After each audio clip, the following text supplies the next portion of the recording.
팔저림증은 경추의 문제인데요. 결국은 경추 안에 있는 신경입니다. 그러니까 신경은 신기합니다. 하나예요. 하나로 다 연결돼서 우리 몸 전신을 휘감아 돌죠. 자, 그런데 이 하나인 신경이 틀어지면, 그래서 통증이 발생하면, 그 흐름이 꺾이면 어떻게 될까요?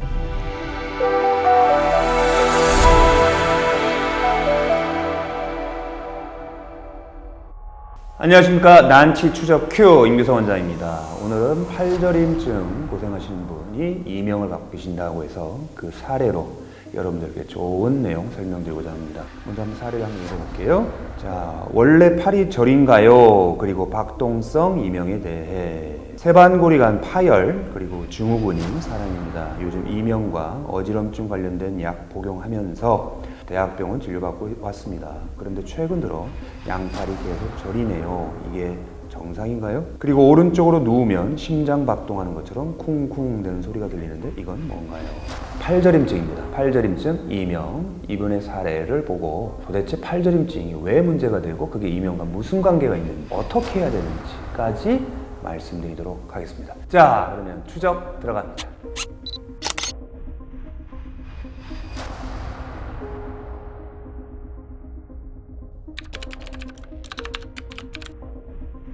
일단 이분 같은 경우는 세반고리관, 그 전정기관에는 그 반지처럼 생긴 게 있어요. 이렇게 반지처럼 도넛 모양 같기도 한데 그게 3개가 있습니다. 재미난 건 X축, Y축, Z축 이렇게 돼 있습니다. 자, 그렇게 3개가 있고요. 세반고리관에 문제가 있다는 거는 뭐 간단합니다. 어지럼증이 주증이에요. 자, 왜 그러냐? 그거에 대해서 조금 더 간략하게 설명을 드릴게요. 이건 중요한 부분이니까. 자, 전정기관에도요. 똑같이 달팽이관과 똑같이, 자, 이명을 얘기할 때, 난청을 얘기할 때는 달팽이관을 얘기하죠. 그 달팽이관에 있는 세포가 똑같은 세포가 전정기관에도 있어요. 모양이 똑같아요. 기능도 똑같아요. 자, 어떻게 돼 있냐? 세포가 있고 털이 있습니다. 근데 이 털은 머리카락 털로 보지 마시고, 자, 올챙이 꼬리라고 보시면 좋겠어요. 자, 올챙이 꼬리가 힘차게 움직여야 어지럽지가 않은데 그게 잘 못 움직이니까 어지럽고, 그게 잘 못 움직이니까 이명 난청이 생기는 거예요. 자, 그러면 이분은, 자, 팔저림증은 중간에 꼈죠. 그런데 어지럼증과 이명이 있는 거잖아요. 어지럼증이 있는 분이 이명이 잘 생기고요. 이명이 있는 분이 어지럼증이 잘 생겨요. 똑같은 세포가 이렇게 쭉 나란히 있는데 여기까지는 전정기관, 여기서부터는 달팽이관이에요. 그러면 여기가 손상을 받고 여기가 제대로 잘 못 움직여. 얘만 못 움직일까요? 아버지가 아프면 엄마는 근심하죠. 엄마가 아프면 딸아이가 근심합니다. 자, 다 이어지겠죠. 이어집니다. 그래서 어지러워, 소리나 어지러워 동시에 생기는 경우가 꽤 많고 이어서 생기는 경우가 굉장히 많습니다. 이분이 이제 그런 경우예요. 자, 그걸 먼저 이해하시면 돼요. 그러면 팔저림이란 건 뭐냐? 자, 팔저림의 원인은 다양하게 나타날 수 있지만 결국 본질적인 문제는 목에 문제가 있는 겁니다. 목 디스크 있을 수도 있고 없을 수도 있어요. 디스크가 중요한 게 아니고 목의 근육이든 목의 신경이든 목의 척추든 거기에 뭔가 문제가 있는 거예요. 가장 대표적인 게 뭐냐면 뭔가 목이 삐뚤어진 거예요. 심하게 이렇게 목이 틀어질 수도 있고 약간 회전되면서 틀어질 수도 있고 이게 약간 비스듬하게 꺾일 수도 있고 다양하겠죠. 그러면 목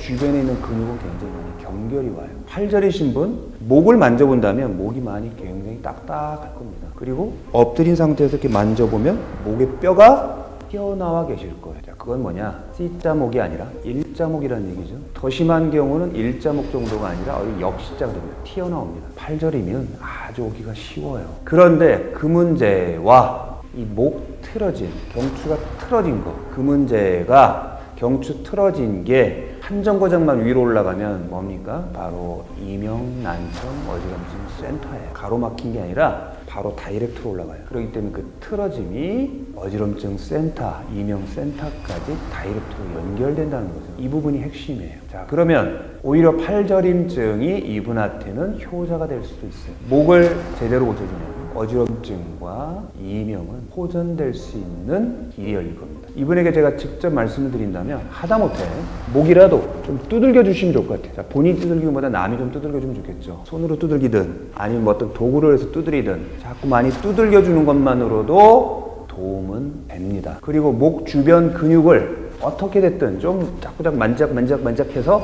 풀어주는 것도 도움이 됩니다.